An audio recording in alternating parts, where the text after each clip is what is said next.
A paz do Senhor, queridos. Eu sou o pastor Amizadai e quero trazer aqui mais uma ministração. O Evangelho de Jesus Cristo, qual escreveu Mateus capítulo 27, versículo 52, 53, menciona brevemente este evento extraordinário.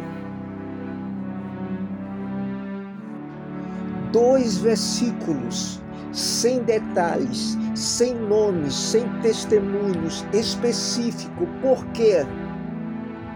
Porque este evento era tão extraordinário, tão difícil de explicar, tão teologicamente complicado, que os escritores canônicos mal o mencionam.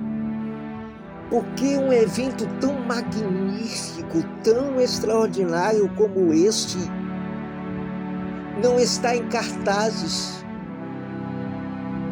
Nenhum pregador prega. Eles evitam, silenciaram. A pergunta que não quer calar é porque ninguém prega, ninguém fala deste magnífico, extraordinário evento. Por quê? Os relatos são dramáticos. Fala de Jesus descendo ao Hades e confrontando Satanás, libertando as almas do injusto. Do Antigo Testamento. Veja o que o Evangelho de Jesus Cristo em Mateus relata. 27, 52.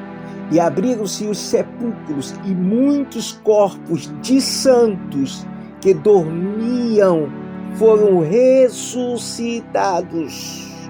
Sabe por que muitos não pregam sobre este extraordinário evento, a descida de Jesus no Hades, no inferno? Sabe por quê? Vou repetir para você não falar que é heresia do pregador. Abra aí Mateus 27, capítulo 27, versículo 52. E abriram-se os sepulcros, e muitos corpos de santos que dormiam foram ressuscitados. E saindo dos sepulcros depois da ressurreição de Jesus, entraram na cidade santa e apareceram a muitos. Mas, pastor Amizadai, quem era esse santo que Jesus foi resgatá-los, foi salvá-los? Ei, para seu espanto, fala de santos.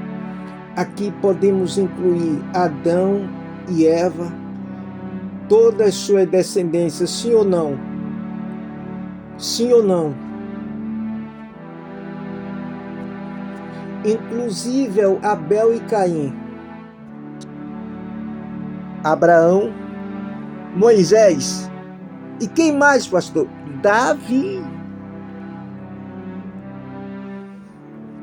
E os profetas. Este evento aqui fala de luz penetrando as escuridão eterna, de correntes se quebrando, de portas de bronze sendo destruída. Fala de Satanás sendo humilhado, derrotado. Isto é um relato historicamente verificável ou não? Não da maneira que poderíamos verificar eventos terrestres, mas teologicamente é fascinante. Despojado de sua autoridade sobre os mortos. O que aconteceu com as almas dos justos que morreram antes da vinda de Cristo? Porque responde a uma pergunta que os evangelhos canônicos mal tocam. A ortodoxia cristã posterior incorporou a ideia da descida ao inferno nos credos. Desceu ao inferno ao terceiro dia, ressuscitou dos mortos. mas raramente se explicam o que isso significa. Mas o Evangelho de Jesus Cristo, Mateus capítulo 27, versículo 52. E abriram-se os sepulcros, e muitos corpos de santos que dormiam foram ressuscitados. O que isso significa, pastor Amizadai? Jesus não abandonou aqueles que morreram antes da sua vinda. Vou repetir, Jesus não abandonou aqueles que morreram antes da sua vinda. Ou seja, ele estendeu sua redenção até mesmo aqueles que não puderam conhecê-lo em vida. Ninguém fala dessa teologia de misericórdia retroativa. Vou repetir. Ninguém prega, ninguém fala desta teologia de misericórdia retroativa de salvação. Sabe por que ninguém fala, ninguém prega essa teologia de misericórdia retroativa? Porque ela transcende limitações temporárias. É controversa porque implicava que Deus não estava limitado pelas estruturas religiosas humanas. Implica que a graça é mais ampla, mais generosa, mais misteriosa do que os guardiões da ortodoxia poderiam admitir. E isso, mais uma vez, ameaçava o controle institucional. Sabe por que ninguém fala deste evento tão magnífico, tão importante?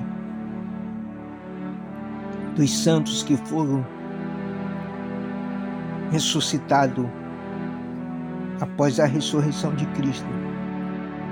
Porque é uma visão de salvação inclusiva, muito fora do controle das autoridades humanas. Apresenta uma redenção fora dos canais institucionais aprovados. Apresenta um Deus cuja misericórdia não pode ser contida por teologias humanas condensadas. O que Nicodemos testemunhou após o túmulo vazio? A pergunta que quase ninguém faz: o que aconteceu com Nicodemos após a ressurreição? Os evangelhos canônicos não mencionam sua história, termina depois de embalsamar o corpo de Jesus. Depois, só silêncio. Mas os textos apócrifos contam uma história muito diferente. Segundo o evangelho de Nicodemos, ele não foi apenas testemunha da ressurreição, tornou-se das testemunhas principais, documentando os depoimentos de outros que viram Jesus vivo. Eu sei que os teólogos de plantão vão questionar, mas pastor, eu estou falando de livros apócrifos, não canônicos. Ei, o Concílio de Niceia, em 325, depois de Cristo e outros concílios subsequentes, definiram quais textos seriam considerados canônicos e os quais seriam incluídos.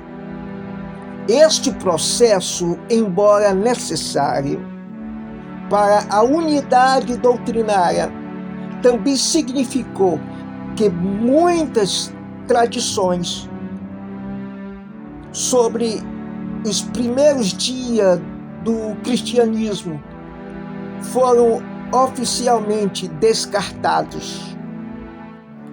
Mas teologicamente é fascinante, porque responde a umas perguntas que os evangelhos canônicos mal tocam.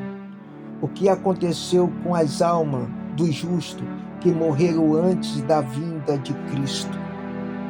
esta é uma salvação, uma misericórdia retroativa. O Evangelho de Nicodemos é um exemplo perfeito. Apresenta Jesus salvando pessoas que nunca ouviram o Evangelho. O Evangelho de Nicodemos oferece uma resposta detalhada. Jesus não abandonou aqueles que morreram antes de sua vinda. Mas, pastor Amizadai, por que Nicodemos é um exemplo disso?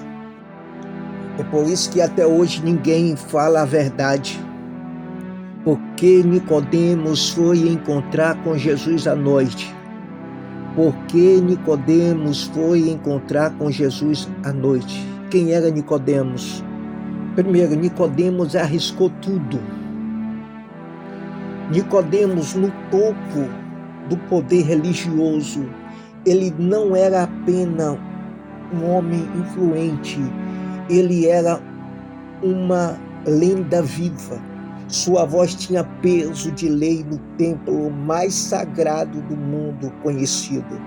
Ele ocupava uma cadeira no Sinédrio, aquele tribunal supremo de 71 sábios, que decidia entre vida e morte, entre heresia e ortodoxia. Para quem não sabe, quando Nicodemos falava, o outro se calava. Quando ele entrava numa sala, a atmosfera era mudada. Sua linhagem vem antes dos patriarcas. Ele era aquele que toda Jerusalém respeitava e temia. Agora imagine comigo, ele não incendiou tudo isso, não por ouro, não por mais poder, não por uma aliança política, por um encontro secreto. Ele se esbarra na escuridão como um conspirador, como um traidor de sua própria classe. Por quê? O que realmente aconteceu naquele encontro noturno com Jesus foi metodicamente apagado dos relatos que te ensinaram desde a sua infância. Então, como um titã arriscaria a sua vida para falar com aquele que o seu próprio conselho queria destruir? Porque a história de Nicodemos não fala apenas de um fariseu curioso. Ele explode uma rachadura na matriz do poder religioso. Revela que mesmo no topo da pirâmide, a verdade estava fazendo o seu caminho. Provava que o sistema era tão monolítico quanto queria que você acreditasse. E é exatamente por isso que esta história foi minimizada. Sabe a verdade porque Nicodemos foi encontrar com Jesus de noite, no período noturno. Sabe por quê? Muitos não querem te contar, não contam. Sabe por quê? Sabe por que Nicodemos foi encontrar com Jesus no período noturno?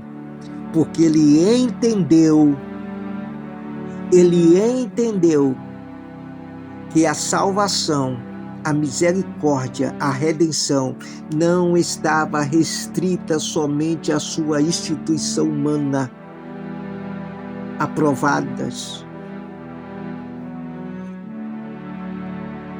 Ele entendeu que Jesus representava uma redenção fora dos canais institucionais aprovados.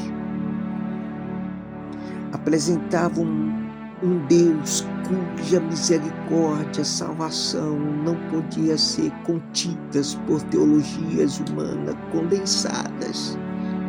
Vimos que a sua própria história de transformação, de busca fora dos canais mais aprovados, de encontrar a verdade além das estruturas religiosas, o tornou particularmente sensível à ideia de que Deus opera de maneira que as instituições não podem controlar.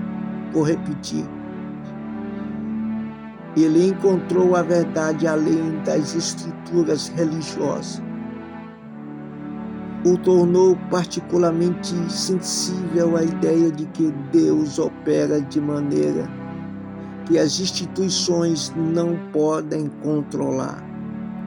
E é talvez por isso que se tornou o guardião desses relatos de salvação que transcende limites de graça, que quebra estruturas de misericórdia, que não pede permissão às autoridades religiosas. Você já questionou por que certas doutrinas sobre quem pode ser salvo e quem não pode parecem limitadas demais, controladas demais por instituições humanas? Comente aqui. E que Deus abençoe a sua vida. Eu deixo o meu abraço. Que Deus lhe dê entendimento para você entender que muitas coisas que tentam ocultar da gente, mas que possa ser revelado. Um abraço, Deus abençoe.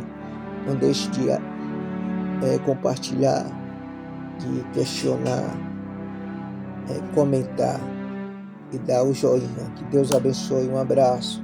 Shalom.